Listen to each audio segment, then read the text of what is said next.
Assalamualaikum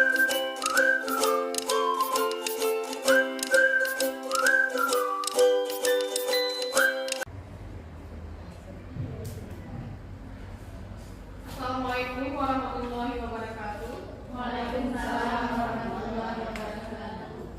Alhamdulillah, kita panjatkan puji serta syukur kehadirat Allah Subhanahu wa taala. Salawat sering salam tidak lupa kita sanjungkan kemampuan Nabi besar Muhammad sallallahu alaihi wasallam. Terima kasih kepada Ibu Kepala Sekolah SMA Negeri 1 Kedawa dan Bapak Ibu yang telah berhadir di sini untuk mengikuti kegiatan penyebaran pemahaman dan pengalaman saya tentang budaya positif. Baik Bapak Ibu, di sini mungkin saya awali. Saya sendiri tidak menggurui, tapi saya cuma menyampaikan pemahaman saya selama mengikuti modul 1.4 tentang budaya positif. Jadi di sini kita sama-sama sharing ya, bukan untuk sini dan saya di depan mungkin saya merasa lebih tidak, tapi di sini sama-sama kita sharing. Kalau ada kesilapan nanti kita bisa sama-sama perbaiki. Di sini saya intinya ingin memberi pemahaman dan pengalaman saya tentang budaya positif, dan ini merupakan salah satu tugas aksi nyata modul 1.4 calon guru penggerak angkatan 8. Nah, saya sendiri Zatul Muna itu dari SMA Negeri 1 Kedawa. Baik, kita mulai aja ya. Kita masuk ke budaya positif sesuai judulnya. Nah, sebelum kita bahas apa itu sih budaya positif, kira-kira ketika Bapak Ibu mendengar kata budaya positif, apa yang terlintas di pikiran Bapak Ibu? Silakan jika ada yang ingin memberi tanggapan.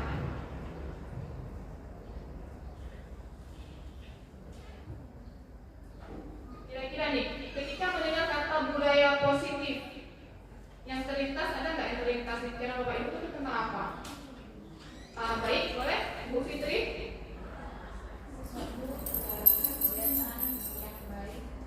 Sesuatu kebiasaan yang baik yang sering dilakukan dalam rutinitas sehari-hari di lingkungan masyarakat bahkan di sekolah. Baik, bagus sekali Bu Fitri ya. Mungkin sekilas yang Bu Fitri sampaikan sudah mengena ya. Nah, untuk lebih jelas kita lanjut lagi.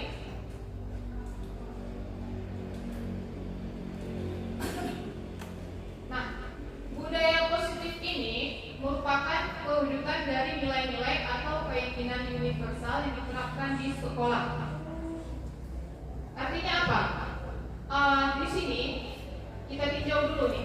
Menurut Ki Hajar Dewantara, dia menganalogikan bahwa pendidik itu, bahwa kita ini sebagai pendidik itu adalah petani.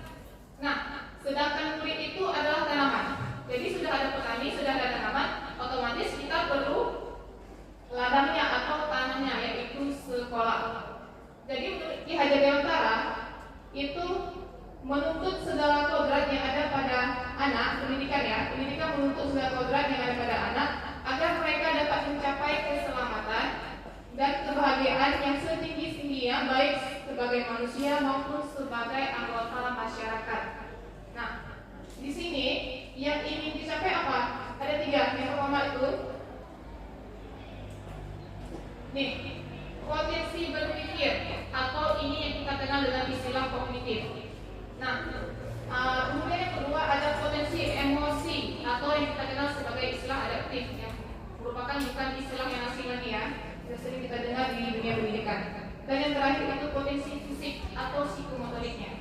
Nah, dan inilah ketiga potensi inilah yang dituntut untuk dikembangkan sehingga untuk anak didik kita sebagai bekal masa depannya. Nah, kita bahas lagi budaya positif tadi. Nah, diawali dengan warga sekolah. Nih, warga sekolah yang saling mendukung, saling belajar dan saling bekerja sama. Maka dari sini diawali terbentuk kebiasaan-kebiasaan baik. Artinya budaya positif itu nggak langsung terwujud dalam waktu yang singkat. Artinya butuh proses, butuh kebiasaan-kebiasaan baik dulu kita tanamkan kepada peserta didik.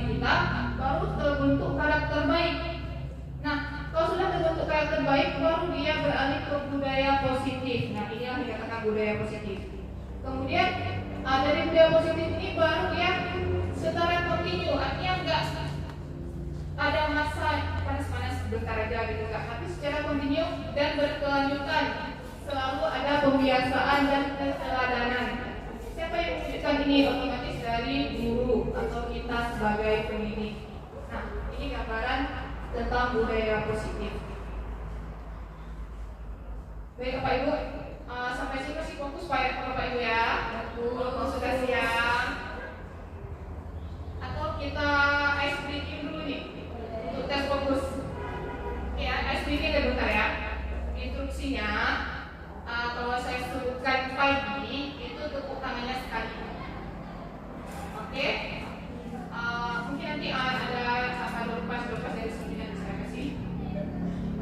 Kemudian kalau saya sebutkan siang itu tepuk tangannya 2 kali, kalau malam tepuk tangan setengah, artinya nggak bunyi. Baik Bapak Ibu ya, juga saya introduksi ya, kita explaining sebentar belum juga siang untuk menuju ke fokus saja.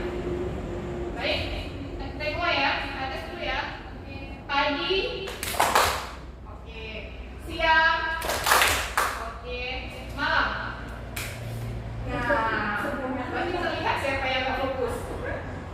Oke, itu tes tadi ya, kita ulang lagi.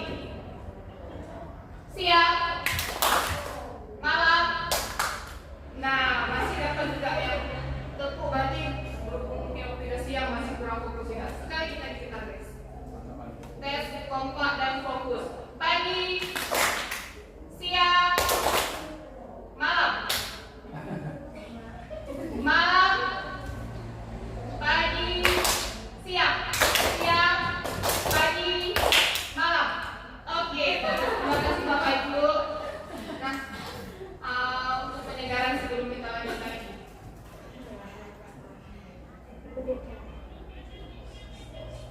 Nah, konsep inti yang akan saya bahas di sini mengenai budaya positif itu ada 7 konsep intinya.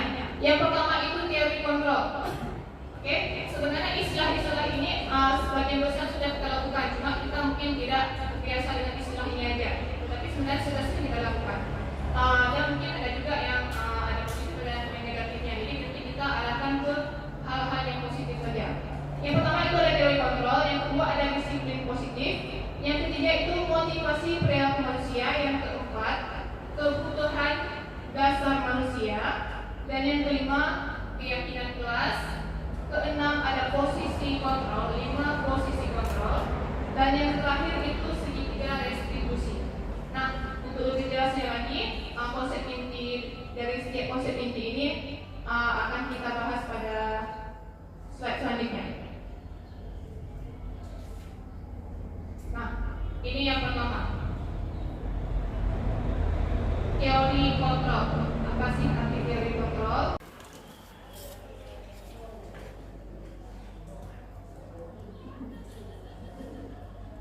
Baik, Bapak Ibu, tadi iklan sebentar ya, kita lanjut lagi pembahasan tentang teori kontrol yang pertama.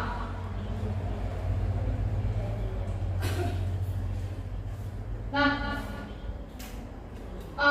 teori kontrol ini menjelaskan bahwasanya setiap perilaku itu pasti ada tujuan, walaupun termasuk perilaku negatif. Nah, ibaratnya gini, kalau misalkan di sini digambarkan ada 2 orang, yang satu menggempal tangannya dan membayangkan bahwa yang digempal itu adalah sesuatu yang berharga. Dan satu lagi ada dua ini ya, aktor. Dan yang satu lagi berusaha untuk menyuruh kepala tadi yang orang A dengan rayuan apapun itu, boleh memarahi, merayu ataupun bahkan mungkin menyuap kita ya kalau misalnya ada yang banyak uang ya. Nah, di sini yang B artinya berusaha untuk merayu yang A agar kepala tangannya itu dibuka. Nah, pertanyaannya, membuka menutup tangan yang A ini itu perannya siapa yang berperan? Apakah yang B yang bisa membuka tangan si A atau si A sendiri? Logikanya, siapa yang mengontrol tindakan membuka menutup tangan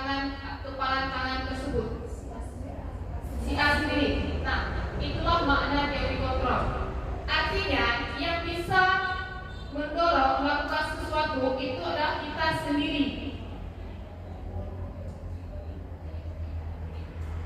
Nah, ini dia perubahan paradigma belajar. Kita lanjut untuk lebih jelasnya. Nah, ini pendidik Dr. William Glasser itu dalam kontrol teorinya, kemudian hari berkembang dan dinamakan dengan choice theory. Artinya apa? Meluruskan beberapa miskonsepsi tentang kontrol. Artinya, ketika kita mengontrol anak, sebenarnya bukan kita yang mengontrol anak, tetapi anak itu memberi izin kita untuk mengontrol dia. Karena dia sebagai pembelajar. Itu maksud teori kontrol di sini. Artinya, individu tersebut yang mendorong dirinya sendiri untuk berperilaku. Nah, di sini ada beberapa ilusi. Yang pertama, ini dirumuskan. Yang pertama, ilusi guru mengontrol murid. Itu sebenarnya hanya ilusi. Yang kenyataannya itu murid yang mengizinkan dirinya untuk dikontrol oleh guru karena dia berada dalam lingkungan pendidikan. Oke. Yang kedua, ilusi bahwa semua pengetahuan positif dan bermanfaat. Itu yang ketiga, ilusi bahwa kritik dan membuat orang merasa bersalah dapat menguatkan karakter. Ini sebenarnya hanya ilusi. Ketika kita membuat anak merasa bersalah, sangat merasa bersalah atau apa, malah itu membuat hasilnya itu minim karakter atau karakternya itu menjadi negatif. Kenapa? Karena dia memendam. Ketika dia sangat merasa bersalah, dia memendam. Jadi saat memendam, sesekali dia dalam jangka waktu lama bisa membuat pemendamannya itu bisa jadi marah atau apa. Malah hasilnya negatif. Itu maksudnya untuk teori kontrol ini. Dan yang terakhir adalah ilusi bahwa orang dewasa memiliki hak berkuasa, sama seperti yang pertama tadi. Nah, ini paham tentang teori kontrol. Baik Bapak Ibu, kita lanjut ya, masih fokus ya. Kalau saya panggil hai hai, berarti Bapak Ibu jawabnya halo ya. Kalau saya panggil halo, berarti jawabnya hai hai gitu. Tes fokus. Halo. Hai. Oke, kita lanjut. Baik, kita lanjut Bapak Ibu. Nah, ini yang tadi. Nah, ini dia perbedaan tentang siapa sesungguhnya yang memiliki kontrol. Itu yang pertama ada stimulus respon. Kalau kedua itu ada teori kontrol. Bapak Ibu bisa membaca dan memahami apa sih perbedaan dari keduanya itu. Respon dengan kontrol. Nah, di sini terlihat ya. Kalau stimulus respon itu model berpikirnya itu menang kalah. Artinya ada yang menang, ada yang kalah. Tapi kalau misalkan teori kontrol atau pilihan itu pola pikirnya itu menang-menang. Artinya nggak ada yang menang, nggak ada yang kalah. Kalaupun kita mendidik anak itu patuh sama kita, berarti bukan berarti kita menang. Bukan berarti kita menang, anak kalah. Tapi sama-sama anak menang, kita juga menang. Itu maksud dari perbedaannya. Nah, ini juga teori kontrol. Semua perilaku memiliki tujuan. Artinya apapun yang dibuat anak itu pasti ada tujuannya. Jadi tinggal kita mengarahkan. Kalau emang yang dilakukan itu negatif, kita arahkan ke positif. Nah, gitu maksudnya. Oke? Dari yang saya pahami ya, bukan menggurui. Ya, intinya. Baik, kita lanjut.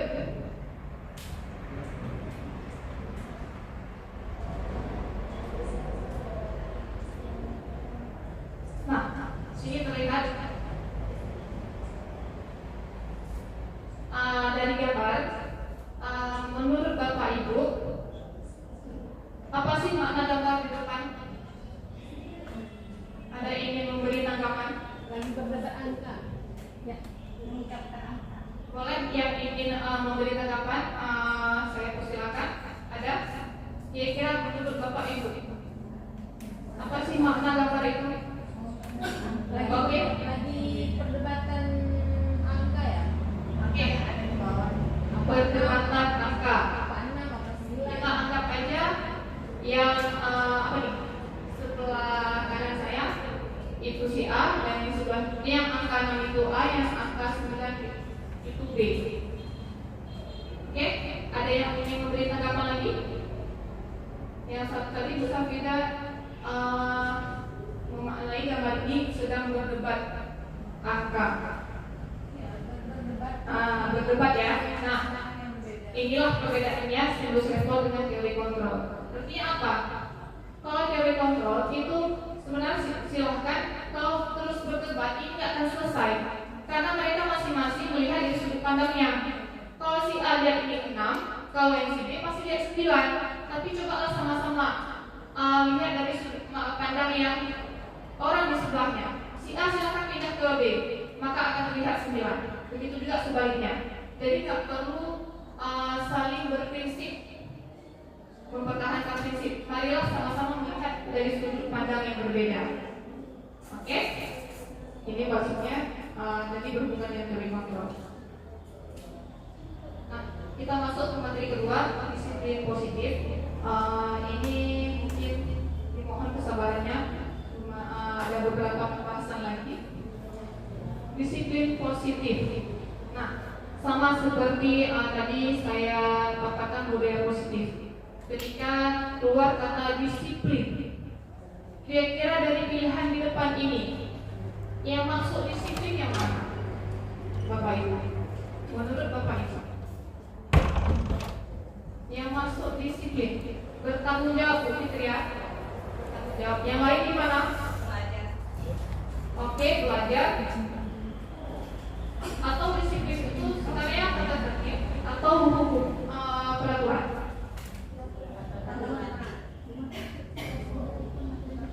Nah, di mana? Ada dua versi nih ya. Yang sebelah sini ini Bu Fitri jawab kalau disiplin itu sebenarnya berhubungan dengan bertanggung jawab, dan ada juga yang menjawab belajar. Yang lain gimana? Tata tertib, Bu Mariani tata tertib ya. Oke. Tata tertib. Nah, sebenarnya disiplin itu kalau yang kita pahami sebelumnya atau selama ini pasti dia kita berhubungan dengan tata tertib, dengan peraturan. Itu yang terlintas jika kita mendengar kata disiplin. Tapi enggak, sebenarnya disiplin itu adalah belajar. Belajar kontrol diri, bertanggung jawab, dan membangun motivasi intrinsik. Artinya apa? Motivasi dalam diri kita sendiri. Kita awali dulu dengan diri kita sendiri. Tujuan kita ke sekolah, datang ke sekolah tepat waktu itu untuk apa? Nah, itu maknanya motivasi atau dorongan dari dalam diri kita. Bukan karena dipaksa atau karena takut kena hukuman atau teguran dari atasan. Itu udah masuk ke motivasi ekstrinsik. Artinya di sini apa? Disiplin positif ini sebenarnya itu adalah dorongan dari diri sendiri, termasuk peserta didik yang datang tepat waktu. Itu sudah menunjukkan berarti dia ada beberapa faktor kenapa dia datang tepat waktu. Untuk lebih jelasnya kita masuk ke slide selanjutnya. Nah, ini dia. Menurut pakar pendidikan Ki Hajar Dewantara menyatakan bahwa untuk menciptakan murid yang merdeka, maka syarat utamanya harus memiliki disiplin yang kuat atau disiplin dari dalam diri atau internal. Kenapa? Disiplin yang dimaksud adalah disiplin diri yang memiliki motivasi internal dari dalam diri. Jika tidak memiliki motivasi internal, maka memerlukan pihak lain untuk mendisiplinkan atau memotivasi eksternal yang berasal dari luar diri, seperti yang saya jelaskan sebelumnya. Oke, berarti di sini kita sebenarnya arahannya intinya kita harus menemukan motivasi intrinsik dari peserta didik kita. Halo. Hai. Dimaklumin ya Bapak Ibu kakak siang.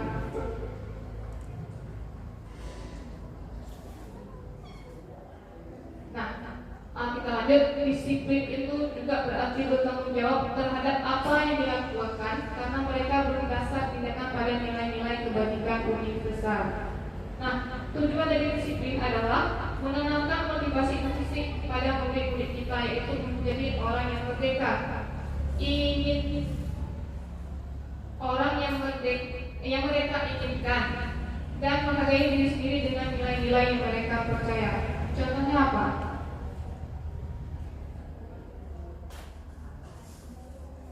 Nah, ini dia. Nilai-nilai kebajikan adalah sifat-sifat positif manusia yang sebenarnya sudah ada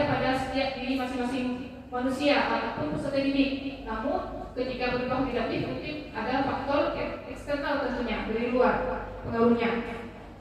Kemudian sifat-sifat positif manusia yang merupakan tujuan mulia yang ingin dicapai setiap individu. Otomatis kita kan pasti ingin menjadi individu yang baik. Itu juga dengan peserta didik.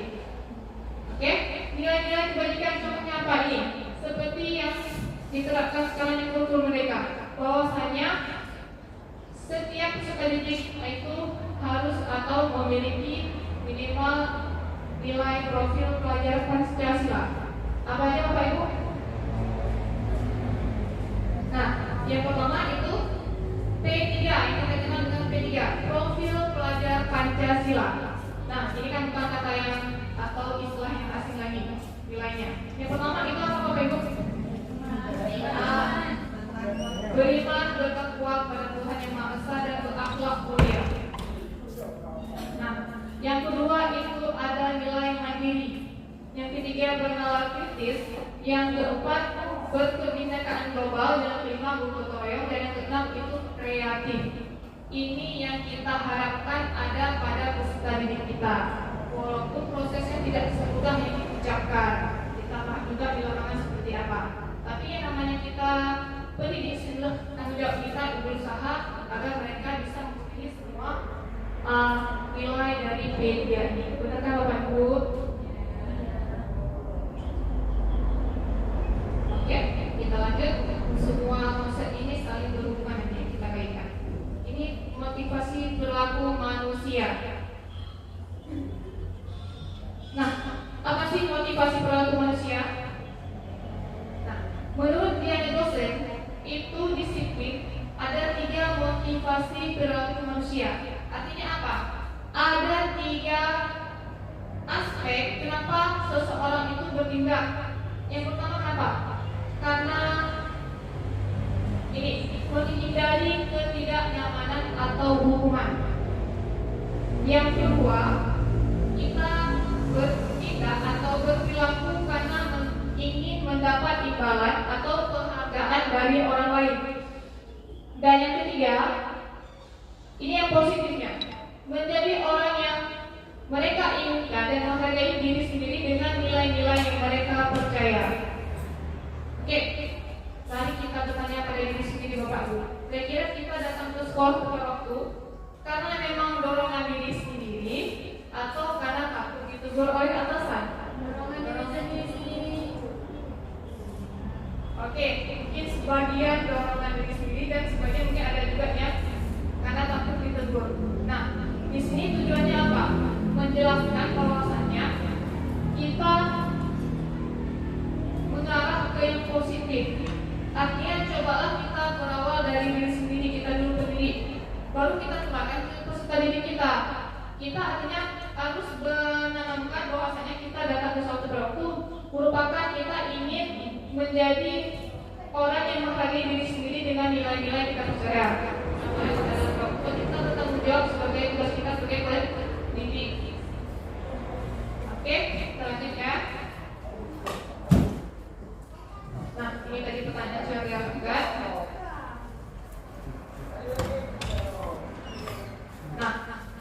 Nah, dari penjelasan tadi, menurut Bapak Ibu, dari ketiga jenis motivasi perilaku tadi, motivasi manakah yang saat ini paling banyak mendasari perilaku murid-murid di sekolah kita?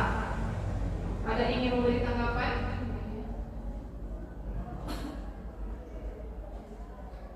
Kira-kira yang paling banyak anak itu berperilaku karena takut ditegur oleh kita sebagai guru, atau ingin dapat pujian dari kita, atau memang sebagian besar dari orang ini ingin belajar karena memang dorongan dari diri sendiri bahwa mereka ingin memenuhi masa depan yang lebih cerah atau menjadi menghargai diri sendiri. Kira-kira yang pertama, yang kedua, atau yang ketiga?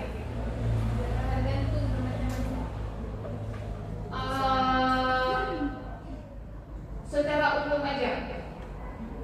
Secara umum yang kedua. Boleh Bu Fitri memberi tanggapan? Iya, kalau secara umum kita lihat untuk saat ini anak-anak lebih ke poin kedua tadi, bahwa sesuatu yang dilakukan oleh anak-anak itu lebih kepada mencari nilai yang lebih baik mungkin, ya, dan juga mengharap pujian dari guru, mungkin itu. Baik, mungkin dari sekilas Zulkiflia menjawab bahwasanya perilaku yang mendasar ya, itu berarti anak bersikap belajar atau datang ke kelompok karena ingin mendapat pujian. Nah, di sini tujuannya apa? Dari yang kedua tadi, berarti masih motivasi eksternal dari luar. Maka kita sebagai pendidik diarahkan atau kita bisa mengarahkan anak tersebut untuk berpaling ke motivasi yang ketiga, artinya motivasi intrinsik yang hasilnya positif. Nah, bagaimana caranya nanti kita akan ulas lagi di slide selanjutnya.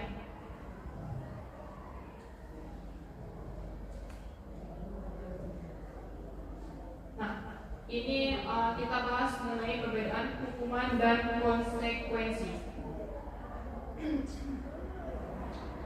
Nah, di sini Bapak Ibu bisa melihat ada beberapa contoh tentang perbedaan hukuman dan konsekuensi. Mungkin dari kita juga yang selama ini menganggap bahwa hukuman itu baik diterapkan ke anak, tapi sebenarnya tidak, karena hasilnya tetap negatif. Nah, ini contohnya yang pertama.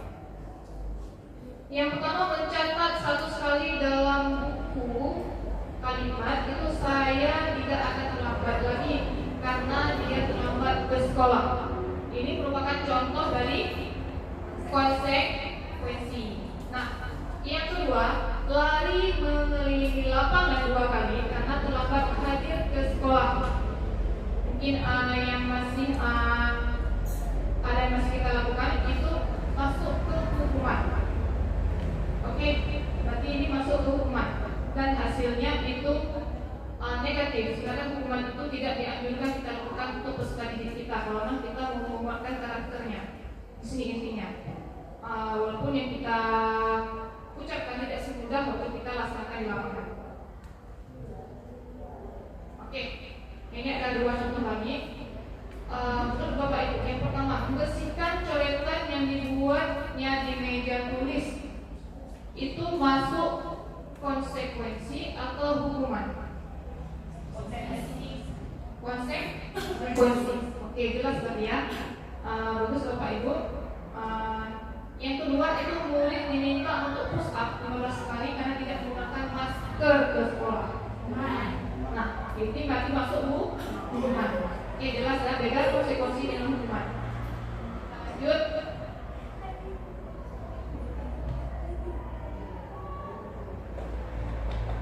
Oke, yang terakhir, yang pertama ini, murid diminta berkawannya kaki sepanjang hari karena tidak menggunakan sepatu. Ini masuk ke hukuman. Kehilangan 10 menit yang istirahat untuk mengerjakan tugas karena terlambat datang dan tertinggal pelajaran selama 10 menit. Masuk konsekuensi. Nah, di sini artinya apa Bapak Ibu? Ketika kita menerapkan hukuman itu berlaku sebelah pihak. Artinya anak tidak mengetahui atau tidak kita tidak sharing, tidak berlaku dua pihak. Tapi kalau konsekuensi itu sudah dua pihak, artinya anak sudah tahu apa yang dilanggar, konsekuensinya apa. Tapi kalau hukuman sebelah pihak, jadi anak malah akan menghasilkan karakter yang negatif. Kenapa? Karena kita mendadak menyuruh dia mencari, tapi itu dapat membuat dia tidak nyaman otomatis. Iya kan Bapak Ibu? Dan kemudian apa? Kemudian bisa menyakiti perasaan ataupun fisiknya, tergantung dari hukuman yang kita berikan. Dan dampaknya itu jangka panjang dan hasilnya pasti negatif. Jadi di sini kita diarahkan untuk membuat kesepakatan dari dua pihak. Artinya anak harus tahu apa konsekuensi yang mereka terima ketika mereka melakukan kesalahan. Artinya anak juga diajak untuk menyelesaikan masalahnya biar bisa menguatkan karakternya. Oke. Halo.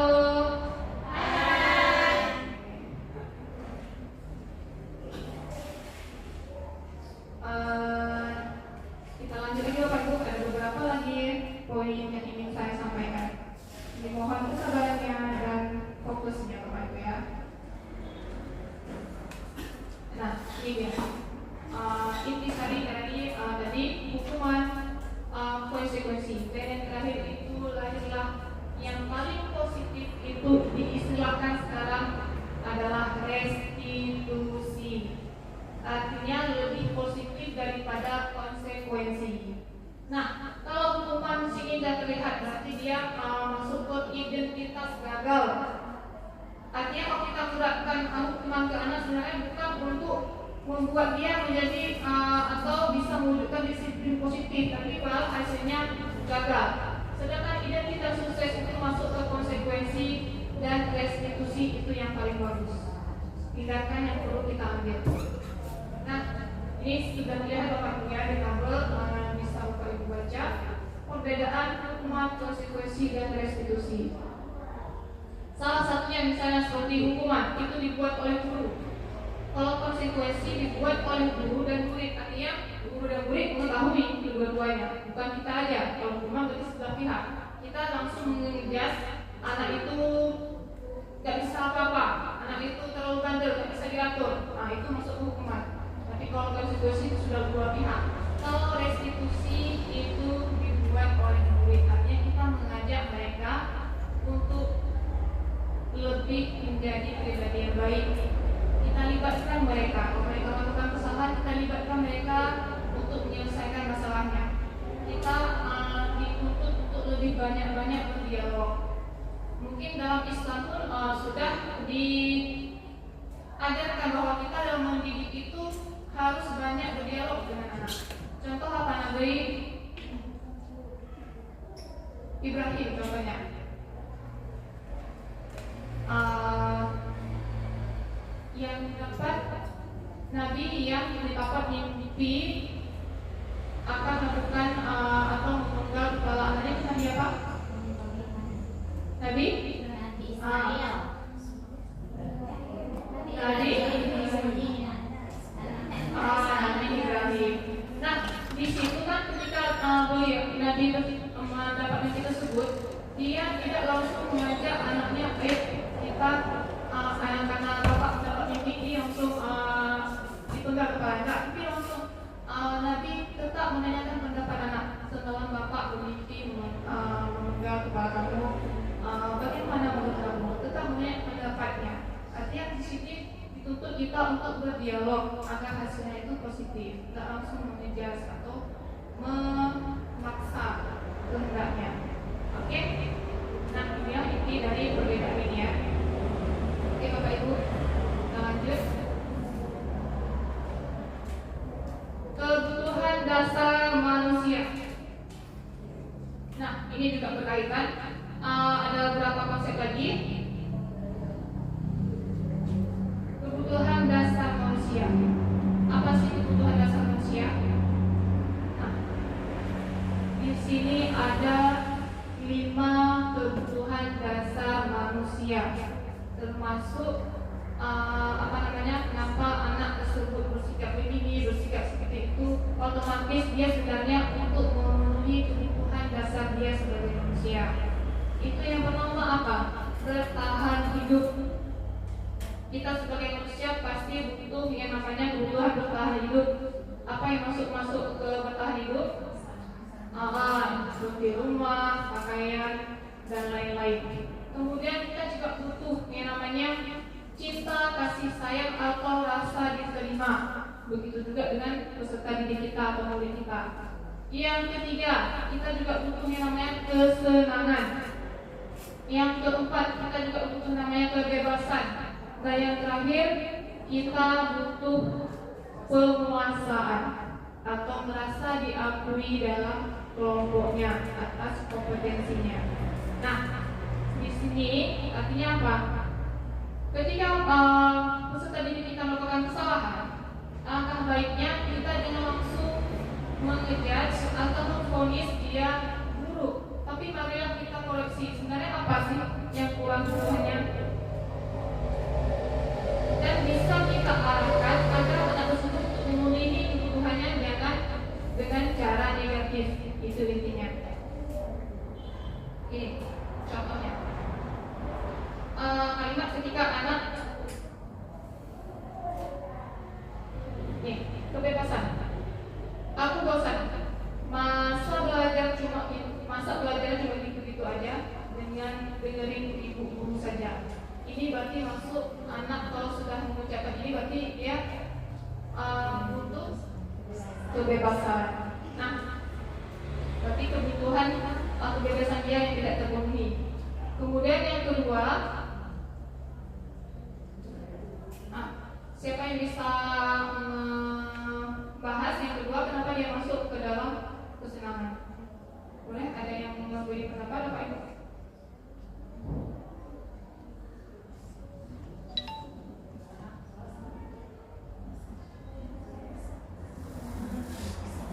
Artinya apa? Ketika belajar dia malah bersenang dulu. Berarti dia ingin memenuhi kebutuhan kesenangan, tapi caranya salah karena ketika proses pembelajaran berlangsung. Jadi kita di sini sebenarnya mengarahkan mereka untuk memenuhi kebutuhannya dengan cara yang salah. Ya Pak Ibu.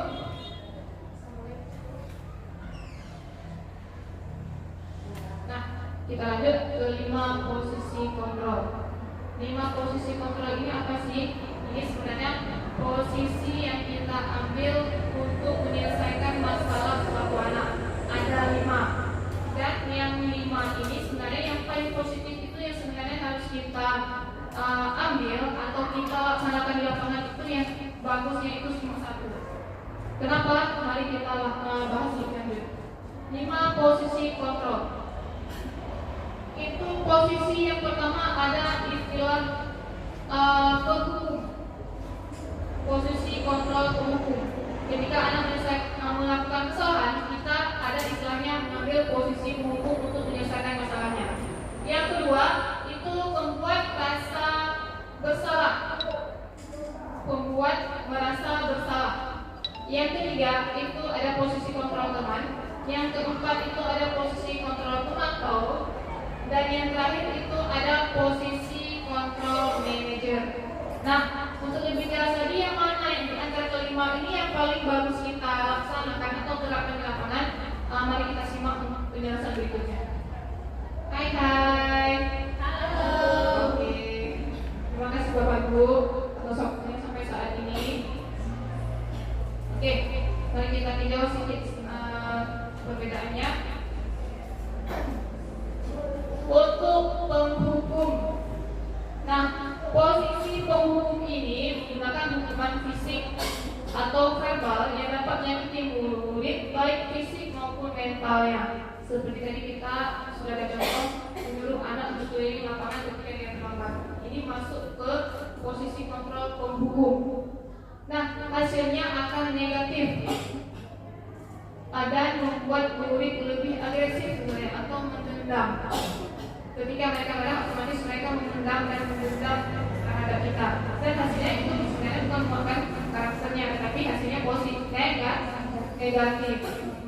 Nah, walaupun tidak mudah karena kebiasaan kita biasanya tetap menghukumi ada kita lakukan.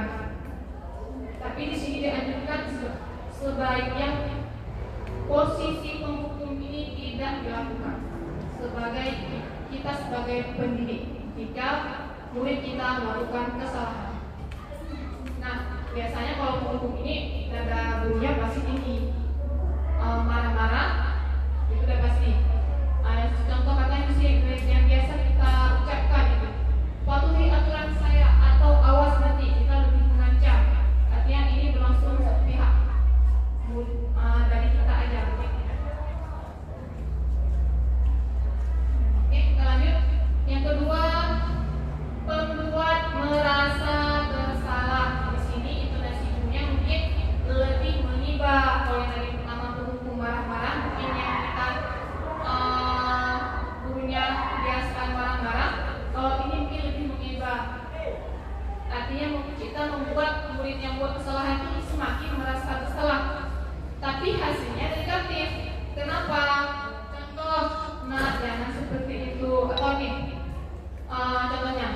ibu sangat kecewa dengan kamu.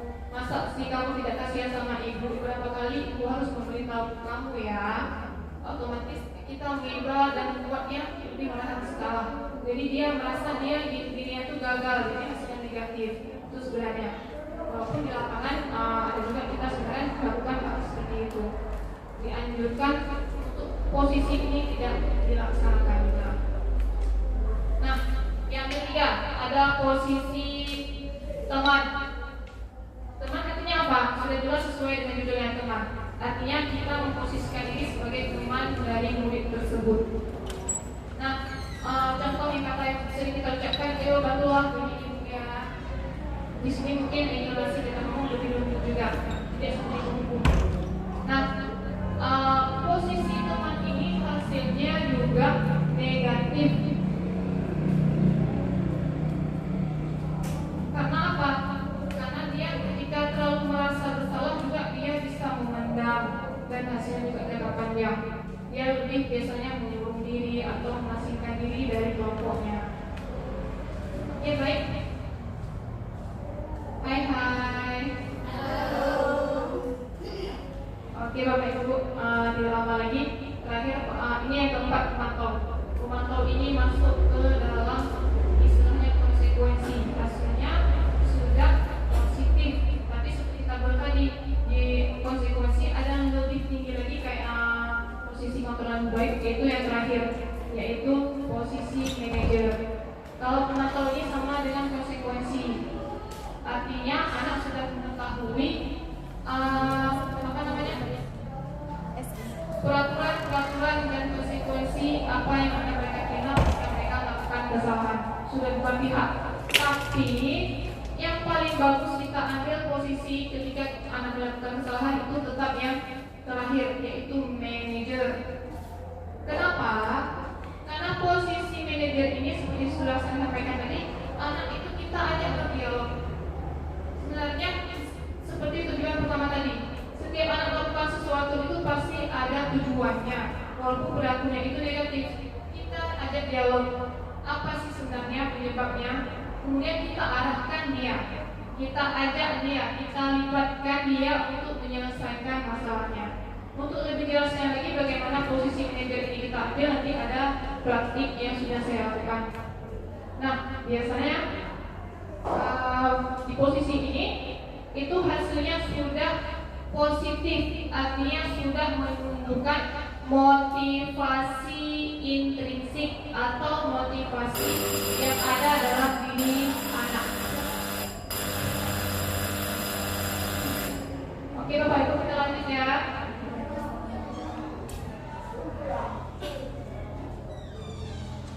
Nah, ini biasanya kata-kata yang digunakan pada posisi ini. Apa yang kamu yakini? Jika kamu meyakininya, apakah kamu bersedia memperbaikinya?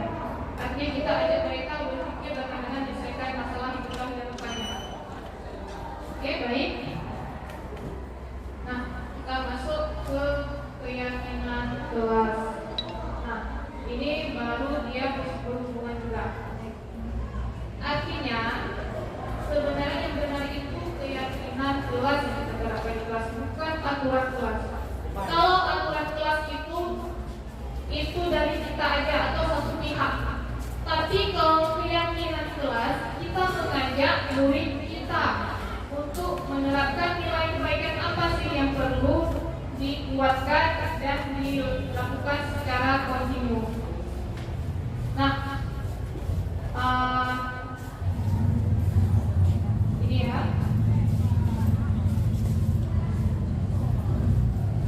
Ini contohnya. Mengapa kita memiliki peraturan tentang penggunaan helm pada saat mengendarai kendaraan roda 2 atau motor? Itu kemungkinan jawabannya adalah keselamatan. Itu berarti keselamatan.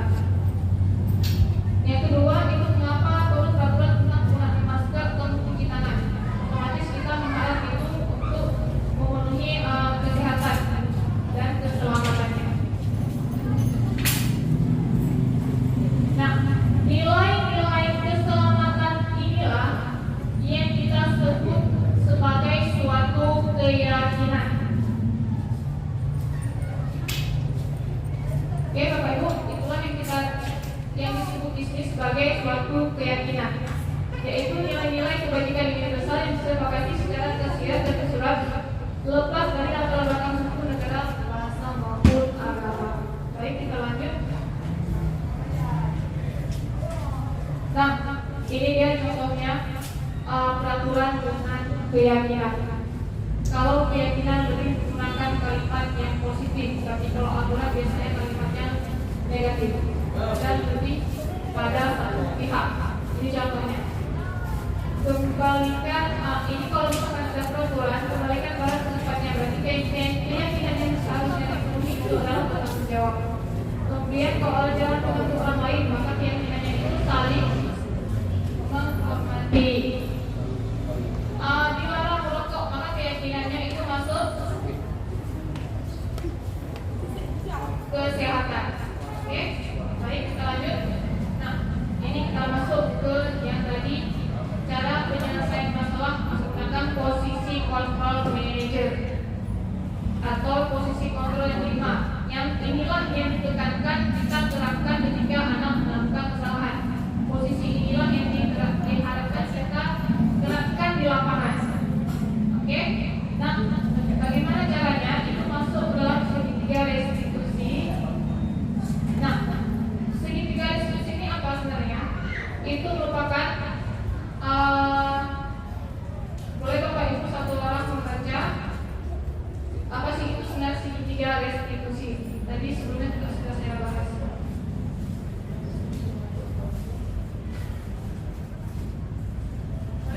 Dibacakan. Ada yang membacakan? Bu Mariani.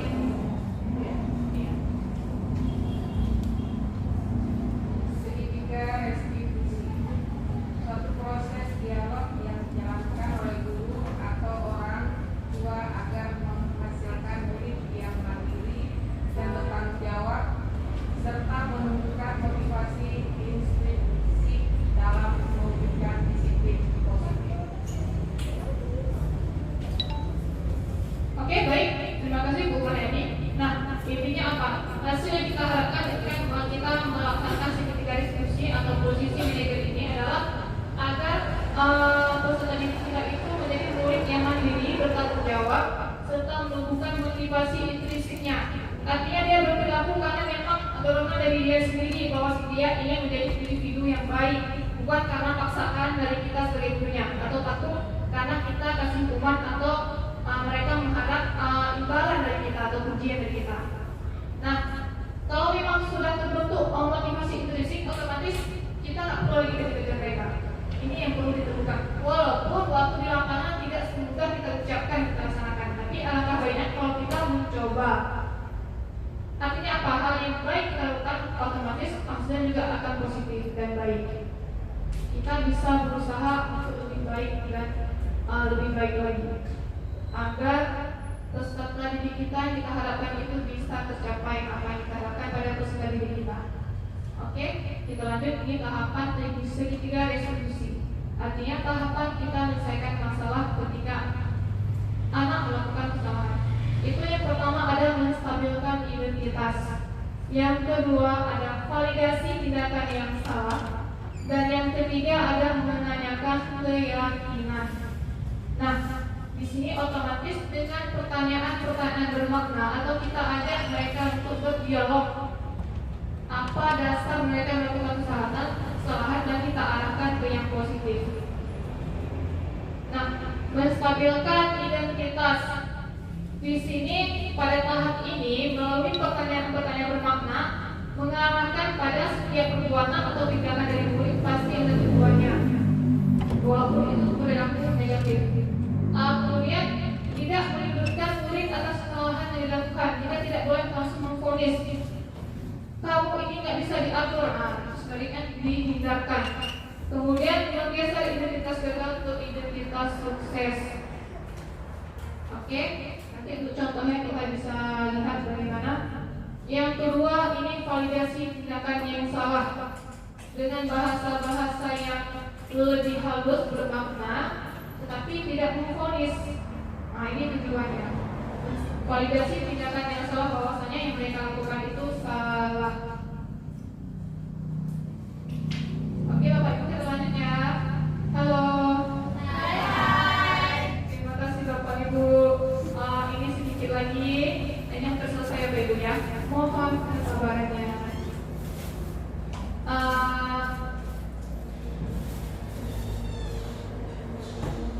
Nah, ini validasi tindakan salah ini juga bertujuan untuk mengenali dan mengetahui kebutuhan murid akan memperbaiki hubungan dengan murid. Artinya mereka tidak mendendam karena kita kasih hukuman atau apa sebagainya. Nah, ini terakhir tahap dari segitiga diskusi adalah menanyakan keyakinan. Nah, pada tahap ini seperti sudah saya jelaskan bahwasanya kita libatkan murid untuk menyelesaikan masalahnya. Kita bertanya, bagaimana sih agar kamu tidak terlambat lagi? Nah, untuk lebih jelasnya lagi saya ada merekam sebuah video sesuai skenario, yaitu saya menerapkan segitiga diskusi ini untuk menyelesaikan masalah. Gambaran umumnya seperti kasus yang pertama ini. Ini skenario-nya dan cara penyelesaian masalahnya menggunakan segitiga diskusi atau posisi yang terakhir tadi, posisi manajer yang seharusnya kita terapkan atau kita laksanakan di lapangan, walaupun tidak sempurna karena butuh proses, tetap butuh proses, tidak langsung instan jadi anak itu karakternya baik. Nah, ini contoh kasusnya. Di sini kasusnya ini Takwi tidak terima diajak bodoh oleh temannya sehingga dia tidak dapat menahan emosinya dan marah-marah serta memukul meja setelah membuat suasana kelas menjadi riuh pada saat jam istirahat. Oke, untuk bagaimana sih cara menyelesaikannya? Ini saya ada buat video. Agak sore.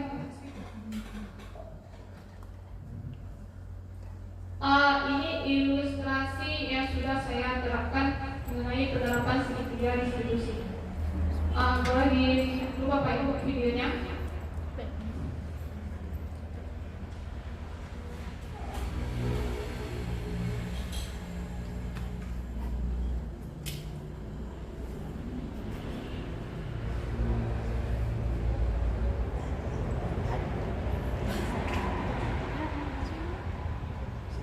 Ini sebentar Bapak Ibu saya besarkan suaranya.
Cuma suaranya mungkin agak kecil. Di sini saya membuat rekaman video dengan salah satu murid bahwasanya sendiri si Takwin ini melakukan kesalahan seperti sudah saya bacakan tadi. Nah, di sini melalui pertanyaan-pertanyaan bermakna saya melibatkan si Takwin ini mengarahkan apa sih sebenarnya tindakan dia melakukan kesalahan tersebut. Kemudian tidak langsung memvonis, tapi mengarahkan, menanyakan yang dia lakukan, keyakinan apa yang belum dia penuhi, keyakinan sesuai dengan nilai kebajikan yang tadi sudah saya sebutkan. Kemudian kita melibatkan dia, menanyakan sebaiknya kedepannya untuk memenuhi keyakinan atau sesuai dengan nilai kebajikan, perilaku apa yang harus dia perbaiki. Jadi si anak tersebut yang menjawab dan menyelesaikan masalahnya. Anak kita libatkan untuk menyelesaikan masalahnya. Di sini tujuannya apa? Di sini kita menuntut murid kita dengan cara seperti ini, dengan berdialog dengan pertanyaan-pertanyaan positif tidak langsung memvonis, bisa menumbuhkan karakter mandiri bertanggung jawab dari murid tersebut. Artinya menumbuhkan motivasi intrinsiknya atau motivasi dalam diri murid tersebut. Nah,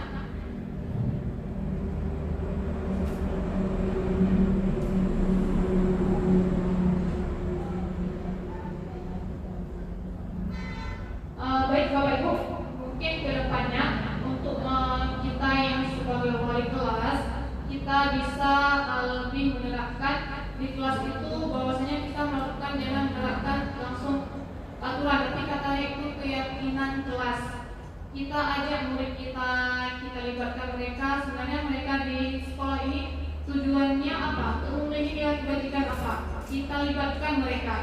Kemudian baru kita langsung menjadi keyakinan kelas. Biasanya keyakinan kelas itu tidak banyak, itu maksimal biasa 7 poin dan menggunakan kalimat positif. Contohnya apa? Misalnya biasanya kalau kita untuk menerapkan kebersihan, kita pasti kata-katanya itu jangan buang sampah sembarangan.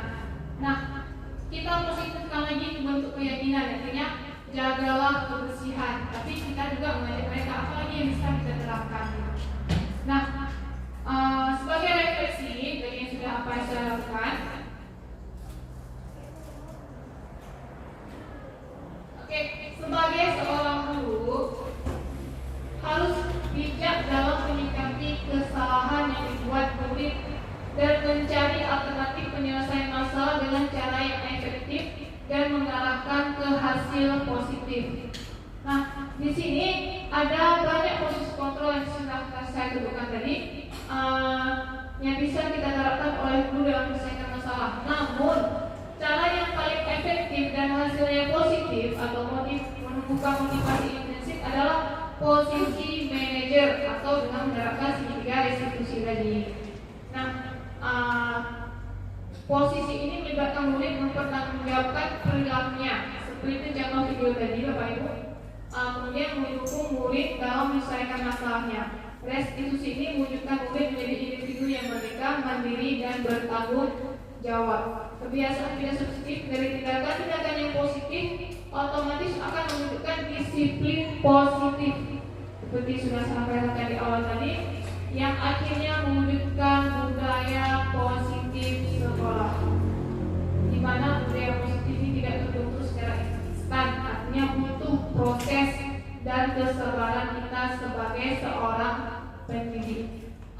Baik Bapak Ibu, dari yang sudah saya sampaikan, apakah ada ingin menambahkan refleksi atau pemahamannya? Sampai di sini Bapak Ibu, kira-kira yang saya sampaikan ini sudah bisa Bapak Ibu serap atau tidak? Nanti saya akan bagikan di refleksi, mohon diisi ya Bapak Ibu ya. Link refleksi ini sudah saya buat melalui Google Form. Itu sudah nanti saya share di grup. Mohon diisi Bapak Ibu link refleksinya untuk kegiatan diseminasi budaya positif saya. Nah, refleksi dari selanjutnya dari saya itu dari kegiatan yang budaya positif yang saya lakukan selama 1 bulan di sekolah ini merupakan pengalaman yang sangat luar biasa, dan saya merasa bersemangat melakukannya. Artinya apa? Sebenarnya kalau kita betul-betul bisa memahami dan mengajak peserta didik itu, sebenarnya kalau mereka berhasil sesuai dengan yang kita harapkan, sebenarnya sangat menyenangkan. Itu pasti akan kita rasakan semua oleh guru atau kita sebagai pendidik. Nah, budaya positif tidak akan terbentuk oleh satu orang, tapi perlu kerjasama seluruh keluarga sekolah yang bersangkutan, baik dari guru atau BK atau TU dan sebagainya. Harus ada kolaborasi yang baik di antara kita keluarga sekolah.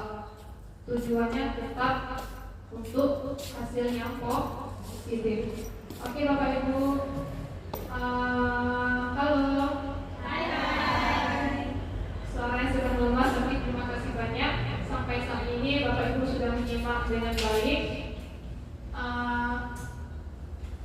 Ada yang ingin disampaikan? Satu orang mungkin tentang apa yang telah saya sampaikan, budaya positifnya intinya apa? Ada satu orang?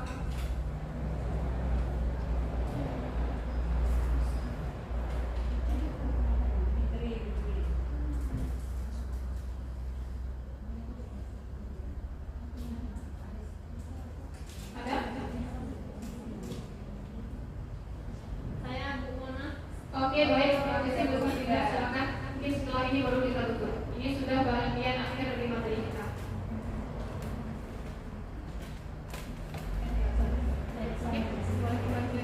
Baik, terima kasih untuk kesempatannya dari apa yang disampaikan oleh Bu Mona dengan budaya positif. Jadi di sini kita bisa tahu bahwa sebagai seorang guru kita harus bisa bijak dalam menyikapi kesalahan yang dibuat oleh peserta didik dan mencari beberapa alternatif untuk penyelesaian masalahnya dengan cara yang lebih efektif dan mengarahkan ke hasil yang lebih baik dan positif. Itu saja, Bu Mona. Baik, terima kasih Bu Safira.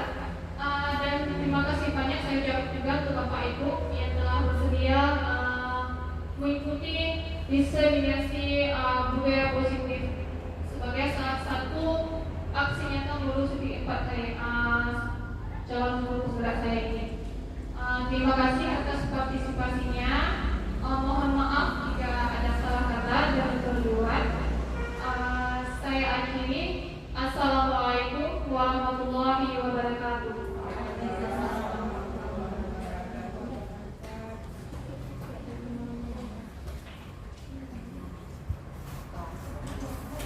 Assalamualaikum warahmatullahi wabarakatuh. Saya Fitriani. Saya ingin menyampaikan sedikit umpan balik dari pemaparan tentang budaya positif, menambah wawasan saya di mana sebelumnya saya beranggapan bahwa posisi kontrol teman yang baik.